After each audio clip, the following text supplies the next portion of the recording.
ಎನ್ನುకుంటూ ಈಗ ఉన్నాడు. ಇಬ್ಬರು ಏನ್ ಮಾಡ್ತಿದ್ದಾರೆ ಅಂತಂದ್ರೆ ಇಬ್ಬರು ಏನ್ చేస్తున్నారు? ನಡೆದುಕೊಂಡು ಹೋಗ್ತಾ ಇದ್ದಾರೆ. ನಡ್చుకొని వెళ్తూ ఉన్నారు. ಹೋಗ್ತಾ ಇರುವಾಗ ತುಂಬಾ ದೂರ ಬಂದ್ಬಿಟ್ಟಿದ್ದೇವೆ. చాలా దూరం ನಮ್ಮ ಹತ್ರ ప్రయాణించాము. ಇರುವಂತ ಹಣವು ಸಹ ನಮ್ಮಿಂದ ಖಾಲಿ ಆಗ್ಬಿಟ್ಟಿದೆ. మన దగ్గర ఉన్న డబ్బు కూడా అయిపోయింది. 8ನೇ ವಚನದಲ್ಲಿ ನೋಡ್ತೇವೆ, 8వ వచనంలో మనం ನಮ್ಮ చూస్తున్నాము ಹತ್ರ ಏನು ಇಲ್ಲ, మన దగ్గర ఏది ಆದ್ರೆ లేదు. ನಾವು ಹಿಂತಿರುಗಿ ಹೋಗ್ಬಿಡೋಣ అయితే మనం వెనుతిరిగి వెళ్ళిపోదాం ಅಂತ ಹೇಳಿದಾಗ అని అన్నప్పుడు ಸೌಲನ ಆಳು ಹೇಳ್ತಾನೆ. సౌలు యొక్క దాసుడు అంటాడు. 5ನೇ ವಚನದಲ್ಲಿ ನಾವು ನೋಡುವಾಗ 5వ వచనంలో మనం చూసినాము. ಅವನು ಹೇಳ್ತಾನೆ, ఆయన ಇಗೋ అంటాడు, ಈ ಪಟ್ಟಣದಲ್ಲಿ ಒಬ್ಬ ಗೌರವಸ್ಥನಾದ ಒಬ್ಬ ದೇವರ ಮನುಷ್ಯನು ಇರ್ತಾನೆ, ఇగో ఈ పట్టణంలో దైవజనుడు ఒకడున్నాడు, ಅವನು ನುಡಿಯುವುದೆಲ್ಲ ನೆರವೇರುತ್ತದೆ, ఆయన చెప్పు మాట అంతా నెరవేర్చబడుతుంది. ಹಾಗಾದ್ರೆ ನಾವು ಅವನ ಬಳಿಯಲ್ಲಿ ಹೋಗೋಣ. అయితే మనము ఆయన దగ్గరికి మనం వెళ్దాము. హల్లెలూయా. హల్లెలూయా. ನೋಡಿ, చూడండి, ಸೌಲನು సౌలు మొదటిగా ಸಂಧಿಸುವಂತ ವ್ಯಕ್ತಿ ಯಾರು? సంధించే ఒక వ్యక్తి ఎవరు? ಮೊದಲು ಸಂಧಿಸುವಂತ ವ್ಯಕ್ತಿ ಯಾರು ಅಂತಂದ್ರೆ, మొదటిగా సంధించిన వ్యక్తి ఎవరంటే ಒಂದು ದೈವಿಕ ಸಂಪರ್ಕ ಯಾರು ಅಂತಂದ್ರೆ ఒక దైవికమైన సహవాసం ಅವರ ಮನೆಯಲ್ಲೇ ಇದ್ದಂತ ఆయన ఇంట్లోనే ఉండబడిన ಆಳು ಆಗಿದ್ದಾನೆ. ఆ దాసుడై ఉంటున్నాడు. ಅವನೇನ್ ಮಾಡ್ತಾನೆ, ఆయన ఏం చేస్తాడు? ಸೌಲನನ್ನ ಕರ್ಕೊಂಡು ಹೋಗ್ತಾ ಇದ್ದಾನೆ. సౌలును పిలుచుకొని వెళ్తున్నాడు. ಹೋಗಿ వెళ్ళి ಯಾರನ್ನ ಪರಿಚಯಿಸ್ತಿದ್ದಾನೆ? ఎవరిని పరిచయం చేస్తున్నాడు? ಸಮುವೇಲನನ್ನ ಪರಿಚಯಿಸ್ತಾ ಇದ್ದಾನೆ. సమూయేలును పరిచయం ಅಲ್ಲಿ ಒಬ್ಬ చేస్తున్నాడు. ದೈವ ಮನುಷ್ಯನಿದ್ದ. అక్కడ దైవ మనుషుడు ఒకడు ఉన్నాడు. ಹಲ್ಲೆಲೂಯಾ. హల్లెలూయా. ನಮ್ಮೆಲ್ಲರಿಗೂ ಅಷ್ಟೇ, మనందరికీ కూడా అంతే. ಇಲ್ಲಿಗೆ ನಾವು ಬಂದಿದ್ದೇವೆ ಅಂತಂದ್ರೆ ఇక్కడికి మనం వచ్చి ఉన్నాము అనంటే ನಮ್ಮನ್ನ మనల్ని ಒಂದು ಸಂಪರ್ಕನೇ, ఒక సహవాసమే, ಒಂದು ಕನೆಕ್ಟ್, ఒక కనెక్ట్, ಒಂದು ದೈವಿಕವಾದಂತ ಒಂದು ಕನೆಕ್ಟ್ ಏನ್ ಮಾಡಿದೆ ఒక ಅಂದ್ರೆ దైవికమైన కనెక్ట్ ఏం చేసిందంటే ನಮ್ಮನ್ನ ನಡೆಸಿದೆ. మమ్మల్ని నడిపించి ಹಲ್ಲೆಲೂಯಾ. హల్లెలూయా. ನಾವು ಇಲ್ಲಿಗೆ ಬರಬೇಕಂತಂದ್ರೆ మనం ఇక్కడికి రావాలి అనంటే ದೇವರು ಒಬ್ಬರನ್ನ ನೇಮಿಸಿದ್ದಾನೆ. దేవుడు ఒకరిని నియమించి ఉన్నారు. ಹಲ್ಲೆಲೂಯಾ. హల్లెలూయా. ನೇಮಿಸಿದ ನಿಮಿತ್ತವಾಗಿ నియమించిన ద్వారా ನಾವು ಒಂದು ಫೆಲೋಶಿಪ್ ಅಲ್ಲಿ ನಾವಿದ್ದೇವೆ. మనం ఒక సహవాసంలో ఉంటున్నాం. ಮೊದಲನೇ ದೈವಿಕ ಸಂಪರ್ಕ మొదటి దైవిక సంపర్కం ಸೌಲನಿಗೆ ಉಂಟಾಗಿದ್ದು సౌలుకు కలిగింది. ಮೊದಲು ಯಾರು ಅಂತಂದ್ರೆ మొదటిగా ఎవరు అనంటే ఆಳು ಎಂಬುದಾಗಿ. ఆయన దాసుడే ఉంటున్నాడు. ನಾವೆಲ್ಲರೂ ರಕ್ಷಣೆ ಹೊಂದಬೇಕಂತಂದ್ರೆ మనమందరం రక్షింపబడాలి అనంటే ಒಬ್ಬ ಆಳಿನ ಮುಖಾಂತರವಾಗಿ, ఒక దాసుని ಅಂದ್ರೆ ముఖాంతరంగా, ಒಬ್ಬ ಸೇವಕರ ಮುಖಾಂತರವಾಗಿ అంటే ఒక సేవకుల ద్వారా ನಾವು మనము ರಕ್ಷಣೆ ಹೊಂದಿದ್ದೇವೆ. రక్షణను ಆಮೇಲೆ పొందినాము. ಹಲ್ಲೆಲೂಯಾ. హల్లెలూయా. ಅದಾದ ನಂತರ అయిన తరువాత ಆ ಸೇವಕ ಏನ್ ಮಾಡ್ತಾನೆ, ఆ సేవకులు ఏం చేస్తారు? ದೈವ ಮನುಷ್ಯರನ್ನ ಪರಿಚಯಿಸ್ತಾನೆ. దైవ మనుషుని పరిచయం చేస్తారు. ಹಲ್ಲೆಲೂಯಾ. హల్లెలూయా. ಈಗ ನೀವು ರಕ್ಷಣೆ ಹೊಂದಿರುವಂತದ್ದು ఇప్పుడు మీరు రక్షింపబడి ఉండడం, ನಿಮ್ಮ ಅಕ್ಕ ಪಕ್ಕದವರೇ ಆಗಿರ್ಬೋದು, మీ అక్కపక్క వాళ్ళే కావచ్చు, ಇಲ್ಲ ನಿಮ್ ಜೊತೆಗೆ లేదు ಓದಿರೋರಾಗಿರ್ಬೋದು, మీతో పాటు చదివిన వాళ్ళు కావచ్చు, ಇಲ್ಲ ಬೇರೆ ಯಾರೋ ಇರ್ಬೋದು, లేక వేరే ఎవరైనా ఉండొచ్చు. ಅವ್ರು ನಿಮ್ಗೆ ಸುವಾರ್ತೆ ಸಾರಿರ್ತಾರೆ. వారిని మీకు సువార్తను ప్రకటించి ಅವ್ರು ఉంటారు. ಯಾರು ಅಂತಂದ್ರೆ వారెవరు అనంటే ದೇವರು ನಿಮಗಾಗಿ ಕೊಟ್ಟಂತ దేవుడే మీ కొరకు ఇచ్చినటువంటి ಒಂದು ಡಿವೈನ್ ಕನೆಕ್ಷನ್ ఒక ಆಗಿದೆ. డివైన్ కనెక్షన్ అయి ఉంటున్నారు. ಹಲ್ಲೆಲೂಯಾ. హల్లెలూయా. ನಿಮಗೆ ರಕ್ಷಣೆಯ ಮಾರ್ಗದಲ್ಲಿ ತಂದವರನ್ನ మీకు రక్షణ మార్గంలో తెచ్చిన వారిని ನಿಮ್ಮ ಜೀವ ಇರುವವರೆಗೂ ನೀವು ಮರೆಯಬಾರದು. మీ జీవితకాలం ఉన్నంత వరకు మీరు మర్చిపోకూడదు. ಹಲ್ಲೆಲೂಯಾ. హల్లెలూయా. ನೀವು ಅವರನ್ನ ಮರೆಯಬಾರದು. మీరు వారిని మర్చిపోకూడదు. ಎರಡನೇದು ಕನೆಕ್ಷನ್ ಯಾರೊಟ್ಟಿಗೆ ಆಗ್ತಿದೆ ಅಂತಂದ್ರೆ రెండవ కనెక్షన్ ఎవరితో అవుతుంది అని ಸೌಲನಿಗೆ సౌలుకు ಸಮುವೇಲನೊಟ್ಟಿಗೆ ಆಗ್ತಾ ಇದೆ. సమూయేలుతో ಅವನು కలుగుతుంది. ಹೇಳ್ತಿದ್ದಾನೆ, ఆయన అంటున్నాడు, ಅಯ್ಯೋ ಹಿಂತಿರುಗಿ ಹೋಗೋದು ಬೇಡ. అయ్యో వెనుతిరిగి పోవడం వద్దు. ಈಗ ಒಬ್ಬ ವ್ಯಕ್ತಿ, ఇప్పుడు ఒక వ్యక్తి, ಸಾಧಾರಣವಾದ ವ್ಯಕ್ತಿ సాధారణమైన ఒక వ్యక్తి ನಿಮ್ಮನ್ನ ರಕ್ಷಣೆ ಮಾರ್ಗದಲ್ಲಿ ತಂದ್ರೆ మిమ్మల్ని రక్షణ మార్గంలో తెస్తే ಅವ್ರು ಏನ್ ಮಾಡ್ತಾರೆ ಗೊತ್ತಾ, వాళ్ళు ఏం చేస్తారు? ಹಾಗೆ ನಮ್ಮನ್ನ ಬಿಟ್ಟು ಬಿಡೋದಿಲ್ಲ. ఆ విధంగా మమ్మల్ని ಅವ್ರು విడిచిపెట్టారు. ಏನ್ ಮಾಡ್ತಾರೆ, వాళ్ళు ఏం చేస్తారు? ಇಲ್ಲೇ ನಮ್ ಚರ್ಚ್ ಇದೆ, ఇక్కడే మా చర్చ్ ఉంది, ರಂడి ಆ ಚರ್ಚಿಗೆ ಹೋಗೋಣ. రండి ఆ చర్చికి ನಮ್ಮ వెళ్దాం. ಪಾಸ್ಟರ್ ಏನ್ ಮಾಡ್ತಾರೆ, పాస్టర్ ఏం ತುಂಬಾ చేస్తారు? ಚೆನ್ನಾಗಿ ವರ್ಷಿಪ್ చాలా ಮಾಡ್ತಾರೆ. బాగా వర్షిప్ ಆ చేస్తారు. ರೀತಿ ಹೇಳಿ ಕರ್ಕೊಂಡು ఆ విధంగా చెప్పి పిలుచుకొని వస్తారు. ಅಲ್ವಾ. ಕರ್ಕೊಂಡು ಬಂದಾಗ పిలుచుకొని వచ్చిన ಅಲ್ಲಿ ಏನ್ ನಡೆಯುತ್ತೆ, అక్కడ ఏం జరుగుతుంది? ಅಲ್ಲಿ ಒಂದು ಫೆಲೋಶಿಪ್ ಒಳಗೆ ಬರ್ತಾರೆ. అక్కడ ఒక సహవాసంలోనికి వాళ్ళు వస్తారు. ಹಲ್ಲೆಲೂಯಾ. ರಕ್ಷಣೆ ಹೊಂದಿದ ಮನುಷ್ಯ ಏನ್ ಬರ್ತಾನೆ, రక్షింపబడిన మనిషి ఎక్కడికి వస్తారు? ಎರಡನೇ ಹಂತದಲ್ಲಿ రెండవ మెట్టులో ಡಿವೈನ್ ಕನೆಕ್ಷನ್ ಒಳಗೆ ఒక ಬರ್ತಾರೆ. డివైన్ కనెక్షన్ లోపలికి వస్తారు. ಹಲ್ಲೆಲೂಯಾ. హల్లెలూయా. ನೋಡ್ರಿ, చూడండి, ಇವತ್ತು ఈ రోజు ನಮಗೂ ಅಷ್ಟೇ మనకు అంతే ದೈವಿಕ ಸಂಪರ್ಕವನ್ನ ఒక దైవికమైన ಕರ್ತನು సహవాసాన్ని ನಮ್ಮನ್ನ ಏರ್ಪಡಿಸಿ ప్రభు ಕೊಟ್ಟಿದ್ದಾನೆ. మనకు ఏర్పరిచి ಈಗ ఇచ్చున్నాడు. ಸೌಲನ ಆಳು ಏನ್ ಮಾಡ್ತಿದ್ದಾನೆ, ఇప్పుడు సౌలు యొక్క దాసుడు ఏం ಸೇವಕರನ್ನ చేస్తున్నాడు? ಪರಿಚಯಿಸುತ್ತಿದ್ದಾನೆ. సేవకుల గురించి పరిచయం చేస్తున్నాడు. ಯಾವಾಗ ಸಮುವೇಲನು ఎప్పుడైతే సమూయేలు ಸೌಲನನ್ನು ನೋಡ್ತಾನೋ, సౌలును చూస్తాడు, ಸೌಲನ್ಗೆ ಏನ್ ಮಾಡ್ತಿದ್ದಾನೆ, సౌలును ఏం చేస్తున్నాడు? ಅಭಿಷೇಕಿಸ್ತಾ ಇದ್ದಾನೆ. అభిషేకిస్తూ ఉన్నాడు. ಹಲ್ಲೆಲೂಯಾ. హల్లెలూయా.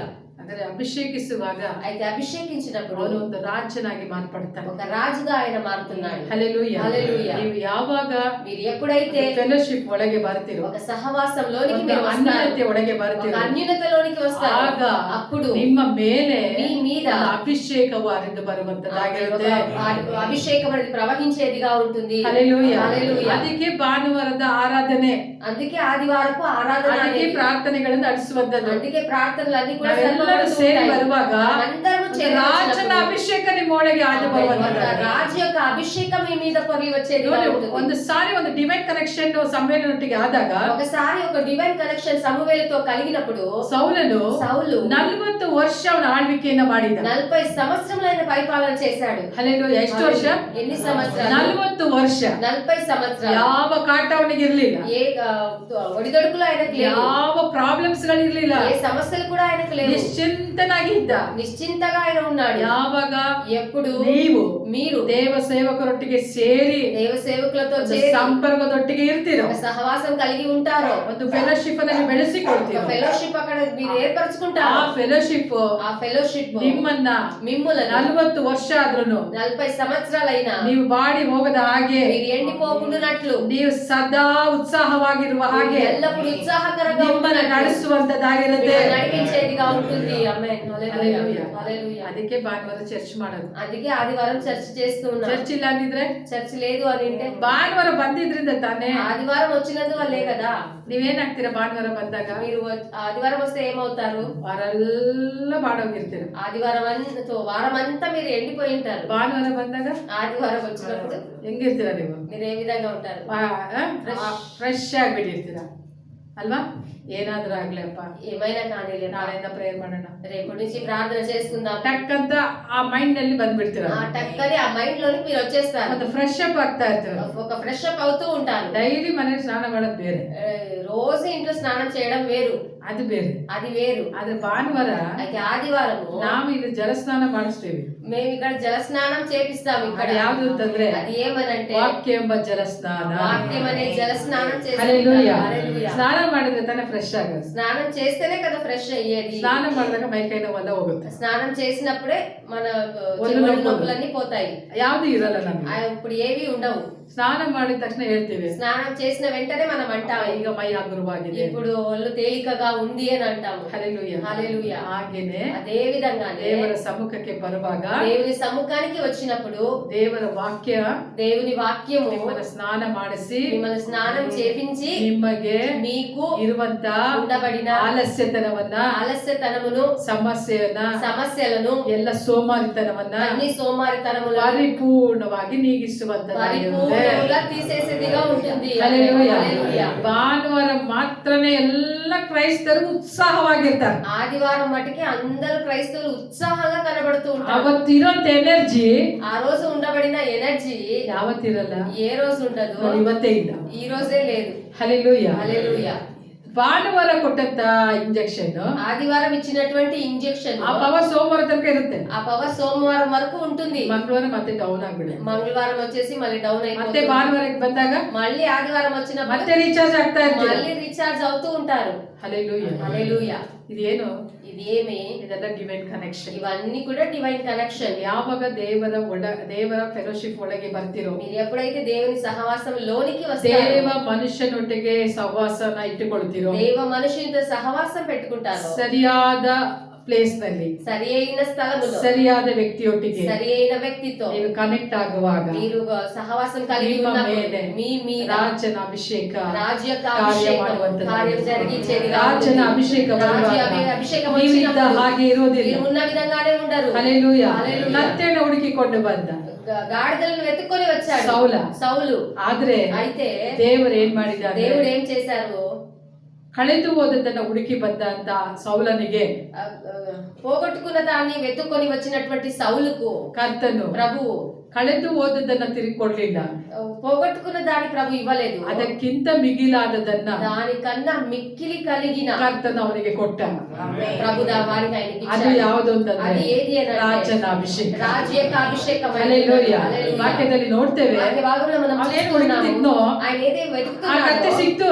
ఆ గాడిద దొరికాయి. ಇವತ್ತು ನೀವು ಯಾವುದನ್ನ ಹುಡುಕಿ ಬರ್ತಾ ಇದೀವೋ ఈ ದೇವರನ್ನ, రోజు దేవుని దగ్గర ఏది వెతుక్కొని మీరు వస్తున్నారో, ಯಾವುದು ಕಳೆದು ಹೋಗಿದೆ ಅಂತ ಬರ್ತಾ ಇದ್ದೀರೋ, ఏదైతే కోల్పోయి ఉన్నామో అని మీరు వస్తూ ఉన్నారు, ಕರ್ತನು ಹೇಳ್ತಾನೆ ప్రభు అంటారు ನೀನ್ ಫೆಲೋಶಿಪ್ ಬಾ. నువ్వు ఆ సహవాసంలోనికి వచ్చే. ಫೆಲೋಶಿಪ್ ಬಂದಾಗ నువ్వు సహవాసంలోనికి ನೀನ್ ಏನ್ వచ్చినప్పుడు ಕಳ್ಕೊಂಡಿದ್ಯೋ నువ్వు దేని పోగొట్టుకొని ಅದನ್ನ ఉన్నావో ನಾನು ಕೊಡ್ತೀನಿ. దాన్ని నేను ఇస్తాను. ಅದರ ಜೊತೆಯಲ್ಲಿ దానితో పాటు ನನ್ನ ಹತ್ರ ಒಂದು ವಿಶೇಷವಾದಂತ ಅಭಿಷೇಕ ಇದೆ, నా దగ్గర ఒక విశేషమైన అభిషేకం ಅದನ್ನ ఉంది. ಸಹ ನಾನು ನಿನಗೆ ಕೊಡ್ತೀನಿ. దాన్ని కూడా నేను ఇస్తాను. ಆಮೆನ್. ಆಮೆನ್. ಹಲ್ಲೆಲೂಯಾ. హల్లెలూయా. ಅದೇ ರಾಜನ ಅಭಿಷೇಕ. అదే రాజు యొక్క అభిషేకం. ರಾಜ ಚಿಂತೆ ಮಾಡ್ತಾನ? రాజు చింతిస్తాడా? ರಾಜ ಸಾಲದಲ್ಲಿ ಇರ್ತಾನ? రాజు అప్పుల్లో ఉంటాడా? ರಾಜ ಯಾವಾಗಲೂ ದುಃಖ ಪಡ್ತಾ ಇರ್ತಾನ? రాజు ఎప్పుడు దుఃఖిస్తూ ఉంటాడా? ರಾಜನ ಮುಖ ಯಾವಾಗಲೂ ಕಳೆಗುಂದಿರುತ್ತಾ? రాజు యొక్క ముఖం ఎప్పుడు విచారం కలిగి ఉంటుందా? ಹೇಗಿರ್ತಾನೆ ಅವನು? ఏ విధంగా ఉంటాడు ఆయన? ನೋಡ್ಲಿಕ್ಕೆ ಹೆಂಗಿರ್ತಾನೆ? చూడడానికి ఏ విధంగా ఉంటాడు? ರಾಜ ಕಳೆ ಇರುತ್ತೆ. రాజ కళతో ఉంటాడు. ರಾಜ ನೋಡಿಲ್ವಾ? మీరు రాజులను చూడలేదా? ನೋಡಿಲ್ಲದ? ನೀವು ಯೂಟ್ಯೂಬ್ ಅದ ದೇವರು ಏನ್ ಹೇಳ್ತಾನೆ ಅಂದ್ರೆ, దేవుడు ఏం చెప్పి ఉన్నారు? ನಿಮ್ಮನ್ನ ರಾಜನಾಗಿ ಅಭಿಷೇಕ ಮಾಡಿದ್ದೇನೆ, మిమ్మల్ని రాజులుగా నేను అభిషేకించి, ನಿಮ್ಮನ್ನ ಯಾಜಕರಾಗಿಯೂ ಮತ್ತೆ ರಾಜರನ್ನಾಗಿಯೂ, మిమ్మల్ని రాజులుగాను యాజకులుగాను ನಿಮ್ಮನ್ನ ನಾನು ಆರಿಸಿಕೊಂಡಿದ್ದೇನೆ. మిమ్మల్ని నేను ఎన్నుకొని ఉన్నాను. ನೀವು ಈ ಲೋಕದಲ್ಲಿರುವಾಗ ರಾಜರುಗಳಾಗಿದ್ದೀರಾ. మీరు ఈ లోకంలో ఉన్నప్పుడు మీరు రాజులుగా ಯಾವ ఉన్నారు. ರಾಜ? ఏ రాజు? ಭದ್ರಾವತಿ ರಾಜನ ಅಲ್ಲ, ನೀವು భద్రావతి రాజులు కాదు, ಮೈಸೂರು ರಾಜನ ಅಲ್ಲ. మైసూరు రాజులు కాదు. ನೀವು ಯಾವ ರಾಜ ಅಂತಂದ್ರೆ, మీరు ఏ రాజులు అంటే ನೀವು ಪರಲೋಕಕ್ಕೆ ರಾಜರಾಗಿದ್ದೀರಾ. పరలోకానికి రాజులుగా ఉన్నారు. ಹಲ್ಲೆಲೂಯಾ. ಪರಲೋಕ ರಾಜರನ್ನ పరలోకపు రాజులను ಕರ್ತನು ಭೂಲೋಕದಲ್ಲಿ ಕಳಿಸಿದ್ದ. ప్రభు భూలోకానికి పంపించి ఉన్నాడు. ಹಲ್ಲೆಲೂಯಾ. హల్లెలూయా. ಆದ್ರೆ ನಿಮ್ಮ ಮುಖದಲ್ಲಿ ಏನಿರ್ಬೇಕು? అయితే మీ ముఖంలో ఎప్పుడు ರಾಜ ಕಳೆ ಇರ್ಬೇಕು. రాజు కళ ಆ ఉండాలి. ರಾಜ ಕಳೆ ಬರ್ಬೇಕು ಅಂದ್ರೆ ఆ రాజు కళ రావాలి. ಎಲ್ಲಿರ್ಬೇಕು? ఎక్కడ ఉండాలి? ಫೆಲೋಶಿಪ್ ಅಲ್ಲಿ ಇರ್ಬೇಕು. మీరు సహవాసంలో ಸೌಲ ఉండాలి. ಬಂದು సౌలు వచ్చేసి ಕತ್ತೆನ ಕಳೆದುಕೊಂಡಿದ್ದಾನೆ. గాడిదలు పోగొట్టుకొని ಎಷ್ಟೋ ఉన్నాడు. ಕಿಲೋಮೀಟರ್ ನಡ್ಕೊಂಡು ಬಂದಿದ್ದಾನೆ. ఎన్నో కిలోమీటర్ ప్రయాణించి ఉన్నాడు. ಬಹಳ ಆಯಾಸಕೊಂಡು ಬಿಟ್ಟಿದ್ದಾನೆ. ఆయాసపడి ఉంటున్నాడు. ಅಯ್ಯೋ ಸಾಕಪ್ಪ, అయ్యో చాలయ్యా, ತಿರುಗಿ ಹೋಗ್ಬಿಡೋಣ, తిరిగి వెళ్ళిపోదాము, ಇನ್ನೂ ಯಾ ಕತ್ತೆ ಸಿಗೋ ಹಾಗೆ ಇಲ್ಲ. ఇంకా గాడిదలు దొరికే విధంగా లేవు. ಇವತ್ತು ನಾವು ಹಾಗೆ, రోజు మనం ఆ విధంగా ಅಯ್ಯೋ ಸಾಕು ಬಿಡು ಪ್ರಾರ್ಥನೆ ಮಾಡಿ. అయ్యో చాలులే ದೇವರು ప్రార్థించండి. ದೇವರು ಅಂತಿದ್ರೆ ಸಾಕು ಬಿಡು. దేవుడు దేవుడు అన్నది చాలులే. ಏನ್ ಕೊಟ್ಟಿದ್ದಾರೆ ದೇವರು? ఏమిచ్చాడు ఆ దేవుడు? ಸರಿ, ನಾವ್ ಹಿಂತಿರುಗಿ ಹೋಗ್ಬಿಡೋಣ. సరే మనం వెళ్లి తిరిగి వెళ్ళిపోదాం.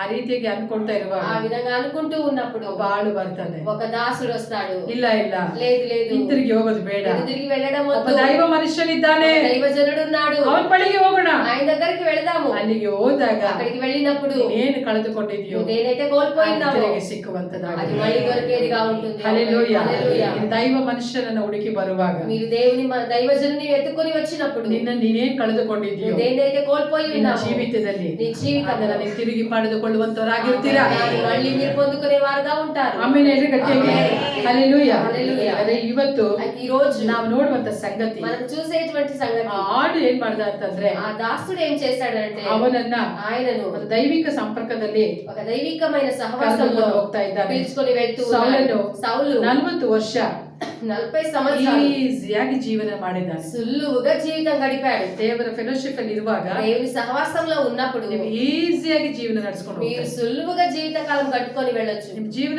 ಈಸಿಯಾಗಿ ಇರುತ್ತೆ. మీ జీవితం సులువుగా ఉంటుంది. ಹಲ್ಲೆಲೂಯಾ. హల్లెలూయా. ಯಾವಾಗ ಅಂತಂದ್ರೆ ఎప్పుడు అని అంటే ದೇವರ ಜೊತೆಲಿ ಇರುವಾಗ. దేవునితో పాటు మీరు సహవాసం కలిగి ಗಾಳಿ ఉన్నప్పుడు. ರೀತಿಯಾಗಿದೆ ಅಲ್ಲ? ఒక పాట ఈ విధంగా ఉంది కదా, ಸುಲಭವಾದದು ನಿಮಗದು ಸುಲಭವಾದದು.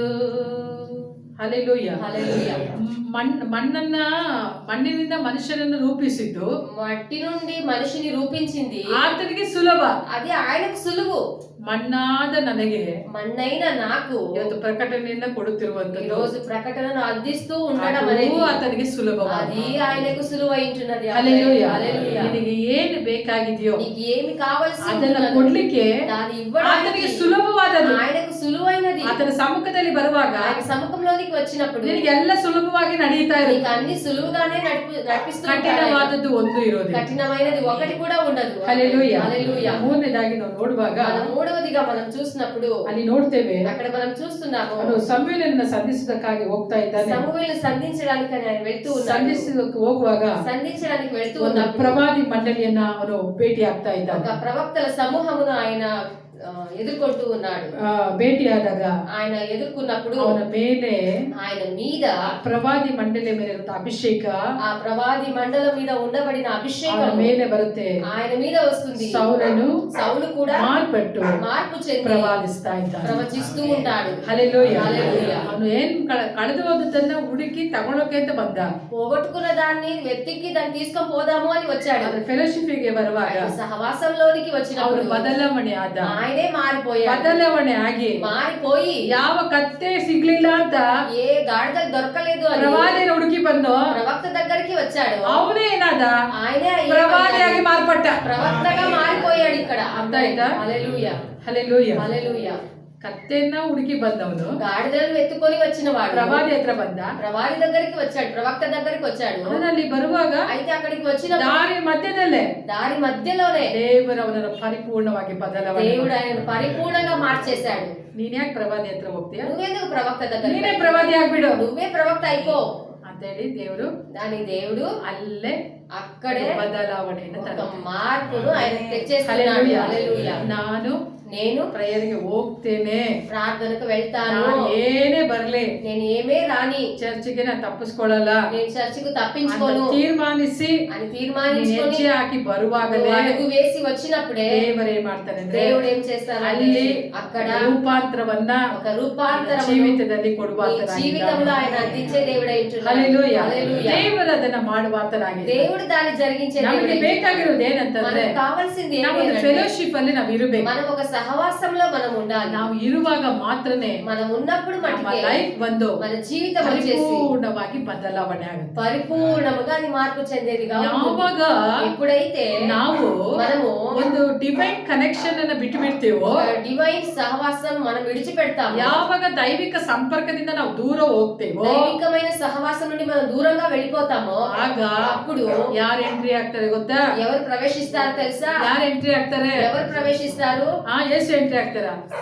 ದೈವಿಕ ಸಂಪರ್ಕದಿಂದ దైవికమైన సహవాసం నుండి ನಾವು ಹೊರಗೆ ಹೋದ್ರೆ, బయటికి వెళ్తే, ನಾವು ಎಕ್ಸಾಂಪಲ್ ಗೆ ನೋಡುವಾಗ ఎగ్జాంపుల్ కు చెప్పినప్పుడు ಯೇಸು ಕ್ರಿಸ್ತನು యేసయ్య ಆತನು ಶಿಲುಬೆಗೆ ಹೋಗೋದಕ್ಕಿಂತ ಮುಂಚಿತವಾಗಿ ಸಿಲುವకు వెళ్ళడానికి ముందుగా ಶಿಷ್ಯರೊಟ್ಟಿಗೆ శిష్యులతో ಆತನು ಪಸ್ಕದ ಭೋಜನ ಮಾಡ್ತಾ ಇದ್ದಾನೆ. ఆయన పస్కా భోజనం చేస్తూ ఉన్నాడు. ಆತ ತಿನ್ನುವಾಗ ఆయన తినేటప్పుడు ಏನ್ ಮಾಡ್ದ, ఆయన ఏం చేశాడు, ಎಲ್ಲರಿಗೂ ರೊಟ್ಟಿ ಮುರಿದು ಕೊಡ್ತಾ ಇದ್ದ. అందరికి రొట్టెను విడిచి ఇస్తూ ఉన్నాడు. ಯೂದನಿಗೆ ಕೊಟ್ರು, యూదా కూడా అదే విధంగా ఇచ్చారు. ಕೂಡಲೇ ಅವನ್ ಏನ್ ಮಾಡ್ದ, ఇచ్చిన వెంటనే ఆయన ఏం చేశాడు, ಅಲ್ಲೇ ಇದ್ದಿದ್ರೆ ಏನಾದ್ರೂ ನಡೀತಿತ್ತೇನು, అక్కడే ఉండి ఉంటే ఏదైనా జరిగేదేమో. ಏನ್ ಮಾಡ್ದ, ఆయన ఏం చేశాడు, ಆ ತುತ್ತನ್ನ ಆತನ ತೆಗೆದು ಬಾಯಲ್ಲಿ ಇಟ್ಟ ಕೂಡಲೇ ఆ ముద్దను తీసి నోట్లో పెట్టిన వెంటనే ತಕ್ಷಣ ಹೊರಟು ಬರ್ತಾ ఆయన వెంటనే బయలుదేరిపోతున్నాడు. ಅಲ್ಲಿ ಫೆಲೋಶಿಪ್ ಇಂದ ಹೊರಗೆ ಬಂದ ಕೂಡಲೇ సహవాసం నుండి బయటికి వచ్చిన వెంటనే ಸೈತಾನ ಅವನೊಳಗೆ ಒಕ್ಕನೆಂಬುದಾಗಿ సాతానుడు ఆయనలో ప్రవేశించాడు అని మనం చూస్తున్నాం. ಆ ಸೈತಾನ ಬಂದಿದ್ದ ನಿಮಿತ್ತ ఆ సాతాను వచ్చినందువల్లే ಏನಾಯ್ತು, ఏమైంది, ಕೊನೆಗೆ చివరికి ಅವನ ಆತ್ಮಹತ್ಯೆ ಮಾಡಿಕೊಂಡು ಸತ್ತನು. ఆయన ಆತ್ಮಹತ್య చేసుకొని మరణించాడు. ಹಲ್ಲೆಲೂಯಾ. హల్లెలూయా. ಅಂದ್ರೆ అయితే ಇವತ್ತು ನಾವು ತಿಳ್ಕೊಳ್ಳುವಂತದ್ದು ಏನಂತಂದ್ರೆ, ఈ రోజు మనం తెలుసుకునే సంగతి ದೈವಿಕ ಸಂಪರ್ಕದಿಂದ ನಾವು ಹೊರಗೆ ಬರೋದಾದ್ರೆ, దైవికమైన సంపర్కం నుండి మనం బయటికి వెళ్ళినట్లయితే ನಮಗೆ ಹೊರಗಡೆ ಆಪತ್ತು ಖಂಡಿತವಾಗಿದೆ, మనకు బయట ఆపద అనేది వేచి ఉంటున్నది. ಹಲ್ಲೆಲೂಯಾ. హల్లెలూయా. ದೈವಿಕ ಸಂಪರ್ಕದೊಳಗೆ ಇದ್ರೆ ಮಾತ್ರನೇ దైవికమైన సహవాసంలో మనం ನಮಗೆ ಒಂದು ఉంటే ಸುರಕ್ಷತೆ ಇರುವಂತದ್ದಾಗಿದೆ. మనకు ఒక సురక్షితము అనేది ఉంటుంది. ನೋಡ್ರಿ, చూడండి, ದೈವಿಕ ಸಂಪರ್ಕದಲ್ಲಿ ಇರೋರನ್ನ దైవికమైన సహవాసంలో ఉన్న వారిని ದೇವರು ಏನಂತ ಕರೀತಾರೆ ಅಂದ್ರೆ, దేవుడు ఏమని పిలుస్తారు అని అంటే, ಈತನು ನನ್ನ ಪ್ರಿಯ ಕುಮಾರನು, ఈయన నా ప్రియ కుమారుడు అని పిలుస్తారు. ಯೇಸು ಕ್ರಿಸ್ತನು యేసయ్య ತಂದೆಯಾದ ದೇವರೊಟ್ಟಿಗೆ తండ్రి అయిన ಒಂದು దేవుడు ಫೆಲೋಶಿಪ್ ಅಲ್ಲಿ ಇದ್ದ. ఒక సహవాసంలో ఉన్నారు.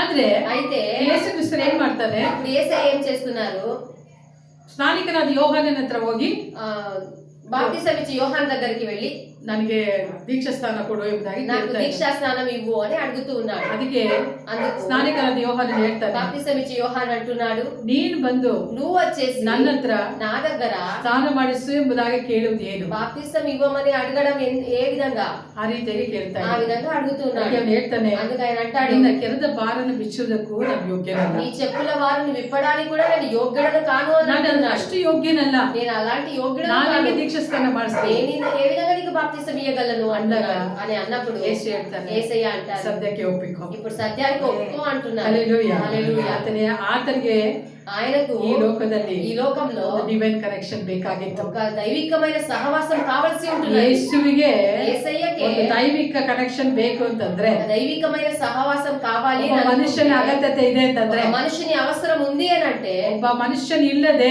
ఒక మనుషుడు లేకుండా ನೀನು ಬೆಳೀಲಿಕ್ಕೆ ಸಾಧ್ಯವಿಲ್ಲ. నువ్వు ఎదగడానికి సాధ్యం కాదు. ಇದಾದ ಮೇಲೆ ఇదైన తరువాత ಅವನು ಒಪ್ಪಿಕೊಳ್ತಾನೆ. ఆయన ఒప్పుకుంటున్నాడు. ఒప్పుకొని ಯೇಸುವಿಗೆ ದೀಕ್ಷಾಸ್ನಾನ ಕೊಟ್ಟಾಗ, యేసయ్యకు దీక్షాస్థానం ఇచ్చినప్పుడు, ಆತನು ದೀಕ್ಷಾಸ್ನಾನ ತೆಗೆದುಕೊಂಡು ಮೇಲಕ್ಕೆ ಬರುವಾಗ ఆయన బాప్తిసం తీసుకుని బయటికి వస్తూ ఉన్నప్పుడు ಆಕಾಶವು ತೆರೆಯಲ್ಪಡಿತು. ఆకాశము తెరవబడింది. ಅಲ್ಲಿ ಒಂದು ಶಬ್ದ ಉಂಟಾಯಿತು. అక్కడ ఒక శబ్దము కలిగింది. ತಂದೆಯಾದ ದೇವರು ಮಾತನಾಡ್ತಾ తండ్రి అయిన ಇದ್ದಾನೆ, దేవుడు మాట్లాడుతూ ఉన్నాడు, ಈತನು ನನ್ನ ಪ್ರಿಯ ಕುಮಾರನು. ఈయన నా ప్రియ కుమారుడు. ಈ ಮಾತು ಹೇಳಲಿಕ್ಕೆ ಕಾರಣ ఈ ಏನಂತಂದ್ರೆ, మాట చెప్పడానికి కారణం ఏంటి తెలుసా? ಯೇಸು యేసయ్య ದೈವಿಕ ಸಂಪರ್ಕವನ್ನ దైవికమైన ఒక సహవాసాన్ని ಮನುಷ್ಯರೊಟ್ಟಿಗೆ మనుష్యులతో ಏರ್ಪಡಿಸಿಕೊಂಡ. ఏర్పరచుకున్నాడు. యేసయ్య ಸ್ನಾನಿಕನಾದ ಯೋಹಾನನಿಗಿಂತ ದೊಡ್ಡವನೇ, బాప్తిసం ఇచ్చి యోహాను కంటే గొప్పవాడే. ಆದ್ರೆ అయినా ತನ್ನನ್ನು ತಗ್ಗಿಸಿಕೊಂಡ. తను తాను తగ్గించుకున్నాడు. ಹಲ್ಲೆಲೂಯಾ. హల్లెలూయా. ಅವ್ರ ಹತ್ರ ಹೋಗಿ వారి దగ్గరకు ನಾವು వెళ్ళి ಪ್ರೇಯರ್ ಮಾಡಿಸ್ಕೊಳ್ಳೋದ, మనం ప్రార్థించుకోవడమా? ಅವ್ರು ನಮ್ಗಿಂತ ಚಿಕ್ಕವರು, వారు మాకన్నా చిన్నవాడు, ಅವ್ರ ಹತ್ರ ಹೋಗಿ ಬ್ಯಾಪ್ಟಿಸಮ್ ತಗೊಳ್ಳೋದ, వారి దగ్గర వెళ్ళి బాప్తిసం తీసుకోవడమా? ಆ ರೀತಿಯಾಗಿ ಅಲ್ಲ. ఆ విధంగా కాదు. ಇವತ್ತಿಗೂ ఈ రోజుకు కూడా ನಾವು ಅನ್ಕೊಳ್ತಿರೋದು ಏನಂತಂದ್ರೆ, మనం అనుకుంటూ ఉండడం ఏమంటే, ನಮ್ಮಲ್ಲಿ ಒಂದು ಆತ್ಮಿಕವಾದಂತ ಹೆಚ್ಚಳ. మనలో ఆత్మికమైన ఒక గర్వం, అతిశయం. ಅವ್ರು ನಮ್ಮ ಮುಂದೆ ಬೆಳೆದವರು, మా ముందు వాళ్ళు ఎదిగిన ನಿನ್ನೆ ಮೊನ್ನೆ ಬೆಳೆದವರು, నిన్న మొన్న వాళ్ళపై ಅವ್ರು ಇವತ್ತು ಪಾಸ್ಟರ್ ಆಗ್ಬಿಟ್ರೆ, వారు ఈ రోజు ಅವ್ರ ಪ್ರಾರ್ಥನೆ ನಾನು ಕೇಳ್ತಿದ್ದ, వారి ಪ್ರಾರ್ಥನೆ నేను వింటాను. ಅವ್ರು ರೊಟ್ಟಿ ದ್ರಾಕ್ಷ ರಸ ಕೊಟ್ರೆ వారు రొట్టె ద్రాక్షారసం ನಾನ್ ತಗೊಳಕಾಗುತ್ತಾ? నేను తీసుకోవడానికి అవుతుందా? ಆ ರೀತಿಯಾದಂತ ఆ విధమైన ಭಾವನೆಗಳು భావనలు ನಮ್ಮೊಳಗೆ ಬರಬಾರದು. మనలో రాకూడదు. ಯಾಕೆಂದ್ರೆ ఎందుకు అనంటే, ಯೇಸು ಸ್ವಾಮಿ యేసయ్య ದೀಕ್ಷಾ ಸ್ಥಾನವನ್ನ బాప్తిసమును ತೆಗೆದುಕೊಂಡದ್ದು తీసుకున్నది ಸ್ನಾನಿಕನಾದ ಯೋಹಾನನಿಂದ. బాప్తిసం ఇచ్చి యోహాను దగ్గర తీసుకున్నాడు. ಹಲ್ಲೆಲೂಯಾ. హల్లెలూయా. ಸ್ನಾನಿಕನಾದ ಯೋಹಾನನು బాప్తిసం ఇచ్చి యోహాను ಯೇಸುಗಿಂತ ದೊಡ್ಡವನ యేసయ్య కన్నా గొప్పవాడా? ಇಲ್ಲ. లేదు. ಆದ್ರೆ ಯೇಸು ಏನ್ ಮಾಡಿದ? అయితే యేసయ్య ఏం చేశాడు? ತನ್ನನ್ನು ತಗ್ಗಿಸಿಕೊಂಡ. తను తాను తగ్గించుకున్నాడు. అందుకే ಪರಲೋಕ ಏನಾಯ್ತು? పరలోకం ತೆರೆಯಲ್ಪಡ್ತು. తెరవబడింది. ಆತನು ಹೇಳ್ತಿದ್ದಾನೆ, ఆయన అంటున్నాడు, ಇಗೋ ಈತನು ఇగో ఈయన ಪ್ರಿಯ ಕುಮಾರನು. నా ప్రియ కుమారుడు అని ಯಾರು ఎవరు ತಗ್ಗಿಸಿಕೊಂಡು తగ్గించుకొని ದೈವ ಮನುಷ್ಯನೊಟ್ಟಿಗೆ, ఒక దేవుని మనిషితో, ಅವನು ಚಿಕ್ಕವನು ఆయన చిన్నవాడు ದೊಡ್ಡವರು గొప్పవాడు ಗೊತ್ತಿಲ್ಲ, తెలియదు. ಅದು ದೇವರಿಂದ ಕರೆಯಲ್ಪಟ್ಟವರಾದ್ರೆ దేవుని చేత పిలువబడిన ನೀನು ಅವರ ಬಳಿಯಲ್ಲಿ నీవు వారి దగ్గర ತಗ್ಗಿಸಿಕೊಂಡವರಾಗಿ తగ్గించుకున్న ಅವರ ಅನ್ಯೂನ್ಯತೆಯಲ್ಲಿ ಇರುವುದಾದರೆ వారి అన్యునతలో ಖಂಡಿತವಾಗಿಯೂ ఖచ్చితంగా ನಿಮಗಾಗಿ ಒಂದು ಪರಲೋಕವು ತೆರೆಯಲ್ಪಡುವಂತದ್ದಾಗಿದೆ. ఒక పరలోకము తెరవబడనై ದೇವರು ನಿಮ್ಮ ಬಗ್ಗೆ ಸಾಕ್ಷಿ ಹೇಳುವಾತನಾಗಿದ್ದಾನೆ. మీ గురించి కూడా సాక్ష్యం ಈಕೆ ನನ್ನ ಪ್ರಿಯ ಕುಮಾರಿಯಾಗಿದ್ದಾನೆ, ఈమె నా ప్రియ కుమార్తె అయింటున్నది, ಈತನು ನನ್ನ ಪ್ರಿಯ ಕುಮಾರನಾಗಿದ್ದಾನೆ, ఈయన నా ప్రియ కుమారుడు అయింటున్నాడు అని చెప్తారు. ಹಲ್ಲೆಲೂಯಾ. హల్లెలూయా. ನಾವು ತಗ್ಗಿಸಿಕೊಳ್ಳುವಂತರಾಗಿರಬೇಕು. మనం తగ్గించుకునే వారుగా ಅದು మనం ಯಾರೇ ಆಗಿರಬಹುದು, అది ఎవరైనా సరే ಅವರು ದೇವರಿಂದ ನೇಮಿಸಲ್ಪಟ್ಟವರಾಗಿದ್ದಾರೆ. వారు దేవుని చేత నియమింపబడిన వారుగా ఉన్నారు. ಹಾಗಾಗಿ అందుని బట్టి ನಾವು మనము ದೈವಿಕ ಸಂಪರ್ಕಕ್ಕಾಗಿ దైవికమైన ఒక సహవాసం ದೇವರು కొరకు ಕೊಟ್ಟಂತ దేవుడిచ్చినటువంటి ನಾಯಕನನ್ನ ఒక నాయకుని ನಾವು ಅಲ್ಲಗೆಳೆಯಬಾರದು. మనము త్రోసి పక్కకు లాగేసినట్టుగా మనం ಹಲ್ಲೆಲೂಯಾ. చూడకూడదు. ನಾವು మనము ಚಿಕ್ಕದ್ರಲ್ಲಿ చిన్నప్పుడులో ಅವರನ್ನು ನೋಡಿರ್ಬೋದು, వారిని చూసిండొచ్చు, ಅವರ ಮೂಗನ್ನ ನಾವು ಒರೆಸಿರ್ಬೋದು, వారు ಮುಕ್ಕು ತುರ್ಸಂತು. ముక్కు తుడిచి ఉండొచ్చు. ಅದಾದ ಮೇಲೆ అదైన తర్వాత ಅವರಿಗೆ బట్టೆನೂ ಹಾಕಿರ್ಬೋದು. వారికి మేము గుడ్డలు కూడా మేము ధరించి ఉండొచ్చు. ಅವರೇ వారే 30 ವರ್ಷ ಆದ್ಮೇಲೆ 30 సంవత్సరాలు అయిన తర్వాత ಸೇವಕರಾಗಿ ನಿಲ್ಲುವಾಗ సేవకులుగా వారు వచ్చి ಆ నిలబడినప్పుడు ಸೇವಕರಿಗೆ ಬೇಕಾದಂತ ఆ సేవకులకు కావలసిన ಧನವನ್ನ ఒక ఘనతను ನಾವು ಕೊಡ್ಲೇಬೇಕು. మనం ఇవ్వాల్సినదే. ಕೊಟ್ರೆ ಮಾತ್ರನೇ ఇస్తేనే ನೀನು ಪ್ರಿಯ ಕುಮಾರ, నీవు ప్రియ కుమార్తె కుమారుడు అంటారు. ಇಲ್ಲ ಅಂದ್ರೆ లేదు అయితే ಬರೀ ಕುಮಾರ. ఒత్త కుమారుడుగా ఉంటావు. ಹಲ್ಲೆಲೂಯಾ. హల్లెలూయా. ಹಾಗಾದ್ರೆ అయితే ಪರಲೋಕ ಯಾವಾಗ ತೆರೆಯಲ್ಪಡುತ್ತೆ? పరలోకం ఎప్పుడు తెరవబడుతుందంటే ನಿನಗಿಂತ ಚಿಕ್ಕವನು నీకిన్న చిన్నవాడు ಸೇವೆ ಮಾಡುವಾಗ సేవ చేసేటప్పుడు ನೀನು ತಗ್ಗಿಸಿಕೊಂಡು నువ్వు తగ్గించుకొని ಅವನ ಬಳಿಯಲ್ಲಿ ನೀನು ಪ್ರಾರ್ಥನೆ ಮಾಡಿಕೊಳ್ಳುವುದಾದ್ರೆ వారి దగ్గర నువ్వు ప్రార్థించుకున్నట్లయితే ಖಂಡಿತವಾಗಿ ఖచ్చితంగా ಪರಲೋಕವು ತೆರೆಯಲ್ಪಡುತ್ತೆ. పరలోకము తెరవబడేదిగా ఉంటుంది. హల్లెలూయా. హల్లెలూయా. ನಮ್ಮಲ್ಲಿ ಅಂತ ಒಂದು ಭೇದ ಭಾವಗಳು ಬರಬಾರದು. మనలో అలాంటి భేద భావములు అనేవి రాకూడదు. ನನ್ನ ಹತ್ರ ಒಬ್ರು ಬಂದು ಹೇಳಿದ್ರು, నా దగ్గర ఒకరు వచ్చి చెప్పారు, ಏ ಪಾಸ್ಟಮ್ಮ, ఏ పాస్టర్ అమ్మ, ನಿನ್ನೆ ಮೊನ್ನೆ ಬೆಳೆದವ್ರ ಹತ್ರ ನಾವ್ ಹೆಂಗ್ರಿ ತಗೊಳಕಾಗುತ್ತೆ, నిన్న మొన్న ఎదిగిన వాళ్ళ దగ్గర మేము ఏ విధంగా ಹೆಂಗ್ರಿ ಕಮ್ಯುನಿಯನ್ ತೆಗೆದುಕೊಳ್ಳಕಾಗುತ್ತೆ, ఏ విధంగా మేము కమ్యూనియన్ తీసుకోవడానికి వీలవుతుంది. ಪ್ರತಿಸಾರಿ ಅವರು ಬರುವಾಗೆಲ್ಲ ಹೇಳ್ತಾ ಇರ್ತಾರೆ, ప్రతిసారి వారు వచ్చినప్పుడెల్లా అంటారు, ಅದಕ್ಕೆ ನಾವು ತಗೊಳಲ್ಲ, అందుకే మేము తీసుకోము. ನಾನಂದೆ, నేను అన్నాను, ಕಮ್ಯುನಿಯನ್ ಅನ್ನೋಂಥದ್ದು కమ్యూనియన్ ప్రభు వల్ల అనేది ಸೇವಕರ ದೇಹ ಅಲ್ಲಪ್ಪ, సేవకుల దేహం కాదయ్యా, యేసు నినಗೋಸ್ಕರವಾಗಿ ಕೊಟ್ಟಿರುವ ದೇಹ, యేసయ్య నీ కొరకు ఇచ్చినటువంటి దేహం ಹಾಗಾಗಿ అందుని బట్టి ಆ ಹುಡುಗರಿಗೆ ನೀನ್ ತಗ್ಗಿಸ್ಕೊಳ್ತೀಯೋ ಇಲ್ವೋ ಗೊತ್ತಿಲ್ಲ, ఆ సేవకుల దగ్గర తగ్గించుకుంటావో లేదో తెలియదు, ಆದ್ರೆ ದೇವರ ದೇಹ ರಕ್ತಕ್ಕೆ ನೀನ್ ತಗ್ಗಿಸ್ಕೊಂಡು ಹೋಗ್ಲೇಬೇಕು, దేవుని దేహానికి రక్తాన్ని నువ్వు తగ్గించుకొని వెళ్ళవలసిందే అని చెప్పాను. ಹೇಳಿದ ಕೂಡಲೇ నేను ఆ విధంగా చెప్పిన ಪಕ್ಕದಲ್ಲಿ ಹಿಂದೂಸ್ ಇದ್ರು, నా పక్కన ఒక హిందువులు ఉన్నారు. ಅವ್ರೇನ್ ಹೇಳಿದ್ರು ಗೊತ್ತಾ, వారేం చెప్పారు తెలుసా, ಯಾರಾದ್ರೂ ಏನು, ఎవరైతే ఏమి, ಅವ್ನು ಚಿಕ್ಕ ಹುಡುಗ ಆದ್ರೇನು ದೊಡ್ಡ ಹುಡುಗ ಆದ್ರೆ, వారు చిన్న పిల్లలైతే ఏమి పెద్దవాళ్ళైతే ಅವನು ಆ ಸ್ಥಾನಕ್ಕೆ ಬಂದಾಗ వారు ఆ స్థానానికి వచ్చిన ನಾವು ಅವ್ರನ್ನ ಗೌರವಿಸಲೇಬೇಕು, మనము వాళ్ళని గౌరవించవలసిందే అని. ಯಾರ ಬಾಯಲ್ಲಿ ಬರ್ತಿದೆ, ఎవరి నోట్లో వస్తుంది ఆ మాట, ಅನ್ಯರ ಬಾಯಲ್ಲಿ ಬರ್ತಿದೆ, అన్యుల నోటిలో వస్తుంది. ತುಂಬಾ ಸಂತೋಷ ಅನಿಸ್ತು. నాకు చాలా సంతోషం ಆ ವ್ಯಕ್ತಿ ಹೋಗ್ಮೇಲೆ ఆ వ్యక్తి వెళ్ళిపోయిన తర్వాత ಹಿಂದೂ ಸಹೋದರ ನನ್ನ ಹತ್ರ ಹೇಳ್ತಿದ್ದಾರೆ, ఆ హిందూ సహోదర నాతో చెప్తూ ఉన్నాడు, అమ్మ ಯಾರ್ಯಾರು ಪ್ರೊಫೆಷನಲ್ ಚಿಕ್ಕವರಾಗಿರ್ಬೋದು, ಚಿಕ್ಕವರಾಗಿರ್ಬೋದು, ದೊಡ್ಡವರಾಗಿರ್ಬೋದು, చిన్నవాళ్ళు అయ్యుండొచ్చు, పెద్దవాళ్ళు అయ్యుండొచ్చు, ಅವ್ರು ಯಾವ ಉದ್ಯೋಗದಲ್ಲಿದ್ದಾರೋ వారు ఏ ఉద్యోగంలో అయితే ఉన్నారో ನಾವು ಗೌರವಿಸಲೇಬೇಕು, వారిని మనం గౌరవించవలసిందే. ಆ ವ್ಯಕ್ತಿ ಹೇಳಿದಂತ ಮಾತನ್ನ ಅದನ್ನ ಅಂಗೀಕಾರ ಮಾಡ್ಕೊಳಕ್ ಆಗ್ತಾ ಇಲ್ಲ. ఆ వ్యక్తి చెప్పినటువంటి మాట నా నుండి అంగీకరించడానికి వీలు కావడం లేదు. ಚರ್ಚಿಗೆ ಫಾದರ್ ನ ನಿನ್ನ ಅಕ್ಸೆಪ್ಟ್ ಮಾಡಿಲ್ಲ ಅಂದ್ರೆ, ఒక చర్చ్ ఫాదర్ నువ్వు అక్సెప్ట్ చేయలేకపోతున్నావు, ನಿನಗಿಂತ ಚಿಕ್ಕವನು ಒಂದು ಎಮ್ಎಲ್ಎ ಆಗಿ ಬಂದ್ರೆ, నీకిన్న ఒక చిన్నవాడు ఒక ఎమ్మెల్యేగా వస్తే ಅವನ ಹತ್ರ ಕೈ ಕಟ್ಕೊಂಡು ನಿಲ್ಲಲ್ವಾ, ఆయన దగ్గరికి వెళ్ళి చేతులు కట్టుకుని నువ్వు నిలబడవా ಅಂತವ್ರು ನನಗೆ ಕೇಳ್ತಾ ಇದ್ರು అని వాళ్ళు నన్ను అడుగుతున్నారు. ಸರಿಯಾದ ಪ್ರಶ್ನೆ ತಾನೇ, సరైన ప్రశ్ననే కదా, ಕರೆಕ್ಟೇ కదా, ನಿಲ್ಲಲ್ವಾ ಇವರು, నిలబడరా వీళ్ళు చేతులు కట్టుకొని? ಶಾಲೆಯಲ್ಲಿ ಹೋದ್ರೆ, స్కూల్ కు వెళ్తే, ಅವ್ರ ಮಕ್ಕಳನ್ನ ಸೇರಿಸುವಾಗ, వారి పిల్లలను చేర్పించేటప్పుడు ನಿಲ್ಲಲ್ವಾ, నిలబడరా? ಎಷ್ಟೇ ಚಿಕ್ಕವರಾಗಿರ್ಬೋದು, ఎంత చిన్నవాళ్ళే అయి ಟೀಚರ್ ತುಂಬಾ ಚಿಕ್ಕವರಾಗಿರ್ತಾರೆ, టీచర్ చిన్నవాళ్ళే అయింటారు, ಅವಳು ಅಂತ ಹೇಳ್ತೀವಾ, ఏ ఆమె అని ನಾವೇನ್ ಹೇಳ್ತೀವಿ, మనం ఏమంటాము, ಮಿಸ್ ಅಂತ ಹೇಳ್ತೀವಿ, మిస్ అని గౌరవిస్తాము. ಹಲ್ಲೆಲೂಯಾ, హల్లెలూయా. ನಿನ್ನೆ ಮೊನ್ನೆ ನನ್ ಮುಂದೆ ಮಿಸ್ ಆದವಳು, నిన్న మొన్న నా ముందు మిస్ అయింది, ನಿನ್ನೆ ಮೊನ್ನೆ ಟೀಚರ್ ಆದವಳು, నిన్న మొన్న టీచర్ అయింది, ಆ ತರ ಹೇಳ್ತೀವಾ, ఆ విధంగా చెప్తాము. ನಾವ್ ಹೇಳಲ್ಲ, మనం చెప్పాము. ನಿನ್ನೆ ಮೊನ್ನೆ ಟೀಚರ್ ಆದ್ರೂ నిన్న మొన్న టీచర్ అయినా ಅವ್ರ ಪ್ರೊಫೆಷನಲ್ ಗೆ వారి యొక్క ప్రొఫెషన్ ನಾವು గౌరవిಸಲೇಬೇಕು, మనం గౌరవించవలసిందే. ಹಲ್ಲೆಲೂಯಾ. హల్లెలూయా. ಈ ಲೋಕದ ಒಂದು ಕೆಲಸದಲ್ಲಿಯೇ ఈ లోకపు ఒక పనిలోనే ನಾವು ಅವರನ್ನು ಗೌರವಿಸ್ತೀವಿ ಅಂತಂದ್ರೆ, మనం వారిని గౌరవిస్తాము అని అంటే, ಇವತ್ತು ఈ రోజు ಸೇವಕರು ಬಂದು సేవకులు వచ్చి ಚಿಕ್ಕವರು ದೊಡ್ಡವರು చిన్నవాళ్ళు గొప్పవాళ్ళు ಅವರು ಪರಲೋಕದ ಕೆಲಸವನ್ನ ಮಾಡ್ತಾ ಇದ್ದಾರೆ, వారు పరలోకపు పనిని ನಾವು జరిగిస్తున్నారు, ಅವರನ್ನು ಗೌರವಿಸಲೇಬೇಕು. మనం వారిని గౌరవించవలసిందే. ಹಲ್ಲೆಲೂಯಾ. ಯಾರು ಗೌರವಿಸ್ತಾರೋ ఎవరు గౌరవిస్తారో ಅವರಿಗೆ ಪರಲೋಕವು ತೆರೆಯಲ್ಪಡುವ వారికి పరలోకము తెరవబడేదిగా ఉంటుంది. ಹಲ್ಲೆಲೂಯಾ. హల్లెలూయా. ಎಲ್ಲದಕ್ಕಿಂತ ಮುಂಚಿತವಾಗಿ అన్నిటికన్నా ముందుగా ದೇವರು ನಮ್ಮನ್ನು ಯಾರೊಟ್ಟಿಗೆ ಸೇರಿಸಲಿಕ್ಕೆ ಇಷ್ಟಪಡ್ತಾನೋ దేవుడు మనల్ని ఎవరితో చేర్చడానికి ఆయన ఉద్దేశిస్తాడు, ಅವರೊಟ್ಟಿಗೆ ನಾವು ತಗ್ಗಿಸಿಕೊಂಡವರಾಗಿ ನಾವು వారితో మనం తగ్గించుకున్న వారుగా మనం ఉండాలి. ಆಮೇಲೆ ತಗ್ಗಿಸಿಕೊಂಡವರಾಗಿ ಇರಬೇಕು. తగ్గించుకున్న వారుగా మనం ఉండాలి. ನನಗಿಂತ ಚಿಕ್ಕವರು ವಾಕ್ಯ ಹೇಳಿದ್ರು, నాకిన్న చిన్నవాళ్ళు వాక్యం చెప్పి ನಾನು ತಗ್ಗಿಸಿಕೊಳ್ಳಲೇಬೇಕು, నేను తగ్గించుకోవాల్సి ఉన్నదే. ನಾನು ಒಬ್ಬರ ಹತ್ರ ಕಲಿತಾ ಇದ್ದೀನಿ నేను ವಾಕ್ಯ. ఒకరి దగ్గర వాక్యం ಆ నేర్చుకుంటున్నాను. ಸಿಸ್ಟರ್ಗೆ 40 ವರ್ಷ, ఆ సిస్టర్ కు 40 సంవత్సరాలు, ನನಗಿಂತ ಚಿಕ್ಕವರು, నాకిన్న చిన్నవాళ్ళు. ಬಟ್ ನಾನು అయితే నేను ಅವರನ್ನು ಗೌರವಿಸಲೇಬೇಕು. వారిని గౌరవించవలసిందే. ಹಲ್ಲೆಲೂಯಾ. హల్లెలూయా. ಅವರು ಹೇಳುವಂತ ವಾಕ್ಯ ನಾವು ತೆಗೆದುಕೊಳ್ಳಲೇಬೇಕು. వారి చెప్పేటువంటి వాక్యం నేను తీసుకోవాల్సినదే. ಅವರು ಏನಂತಂದ್ರೆ ನನಗಿಂತ ಚಿಕ್ಕವರು ಅಂತ ನಾವು ತಳ್ಳಿ ಹಾಕಕ್ಕಾಗಲ್ಲ. వారు నాకిన్న చిన్నవాళ్ళు అని త్రోసి వేయడానికి వీలు కాదు. ಗೌರವಿಸುವಂತವರಾಗಿರ್ಬೇಕು. మనం గౌరవించే వాళ్ళుగా మనం ఉండాలి. ಹಲ್ಲೆಲೂಯಾ. హల్లెలూయా. ಇವತ್ತು ಕರ್ತನು ನಿಮ್ಮ ಸಂಗಡ ఈ ಮಾತನಾಡ್ತಿದ್ದಾರೆ. రోజు ప్రభు మీతో మాట్లాడుతూ ఉన్నారు. ನಿಮ್ಮ ಕುಟುಂಬದವರೇ మీ ಆಗಿರ್ಬೋದು, కుటుంబం వాళ్ళే ಯಾರೇ కావచ్చు, ಆಗಿರ್ಬೋದು, ఎవరైనా కావచ్చు, ಅವರು ದೇವ ಸೇವಕರಾಗಿರುವಾಗ వారు దేవ సేవకులుగా ఉన్నప్పుడు ನೀವು ಆ ಸ್ಥಾನಕ್ಕೆ ಗೌರವವನ್ನ ಕೊಡಲೇಬೇಕು. మీరు ఆ స్థానానికి గౌరవమును చెల్లించవలసిందే. ಹಲ್ಲೆಲೂಯಾ. హల్లెలూయా. ನಾನು ನನ್ನ ಮಕ್ಳಿಗೂ ಸೇರೇ ನಾನು ಹೇಳ್ತಾ నా ಇರ್ತೀನಿ, పిల్లలకు చేరే నేను చెప్తూ ఉన్నాను. ನಾವು ಚರ್ಚಲ್ಲಿ ನಿಲ್ಲುವಾಗ మేము మందిరంలో నిలబడినప్పుడు ನಾವು ನಿಮ್ಮ ರಿಲೇಷನ್ ಅಲ್ಲ, మేము మీ రిలేషన్ కాదు. ನಾವು ಚರ್ಚಲ್ಲಿ ಇರುವಾಗ చర్చిలో ఉన్నప్పుడు ನಾವು ನಿಮಗೆ మేము మీకు ದೈವ ಸೇವಕರಾಗೇ ಇರ್ತೇವೆ. దైవ సేవకులుగానే ఉంటాము. ಮನೆಗೆ ಹೋದ್ಮೇಲೆ ఇంటికి వెళ్ళిన తర్వాత ನಿನಗೆ ನಾನು ಸೊಸೆ ಆಗ್ತೇನೆ, నీకు నేను కోడలు అవుతాను, ಹೆಂಡತಿ ಆಗ್ತೇನೆ, భార్య అవుతాను, ಅತ್ತಿಗೆ ಆಗ್ತೇನೆ, వదిన వదిన అవుతాను, ಅಮ್ಮ ಆಗ್ತೇನೆ అమ్మ అవుతాను, ಎಲ್ಲನೂ అన్ని అవుతాను. ಹಲ್ಲೆಲೂಯಾ. హల్లెలూయా. చర్చలిರುವಾಗ చర్చిలో ఉన్నప్పుడు ನಾನು ನಿಮಗೆ నేను మీకు ಸೇವಕಿಯಾಗಿ ನಾನು ಇರ್ತೇನೆ. సేవకిగానే నేను ఉంటాను. ಹಲ್ಲೆಲೂಯಾ. ಹಲ್ಲೆಲೂಯಾ. ಇದನ್ನ ನಾವು ನೆನಪು ಮಾಡಿಕೊಂಡು దీన్ని మనం జ్ఞాపకం ಆ చేసుకోవాలి. ರೀತಿ ಒಂದು ಮೈಂಡ್ ನಿಮಗೆ ಬಂತು ಅಂದ್ರೆ ఆ విధమైన ఒక మైండ్ మీకు వచ్చింది అని అంటే ನೀವ್ ಹೇಗಿರ್ತೀರಾ ಅಂದ್ರೆ మీరే విధంగా ದೈವಿಕ ఉంటారు. ಸಂಪರ್ಕವನ್ನ దైవికమైన అధికಗೊಳಿಸಿಕೊಳ್ಳುವುದು. సహవాసమును మీరు అభివృద్ధి పరుచుకుంటూ ఉంటారు. ಹಲ್ಲೆಲೂಯಾ. హల్లెలూయా. ಕರ್ತನು ನಿಮ್ಮನ್ನು ಆಶೀರ್ವಾದ ప్రభు ಮಾಡುವ మిమ్మల్ని అందరినీ దీవించే దేవుడే. ಕಣ್ಣುಗಳನ್ನು ಮುಚ್ಚಿದವರಾಗಿ ನಾವು ಪ್ರಾರ್ಥನೆ మన ಮಾಡಿಕೊಳ್ಳೋಣ. కళ్ళు మూసుకున్న వారుగా మన ತಂದೆ ప్రార్థన ನಾಮ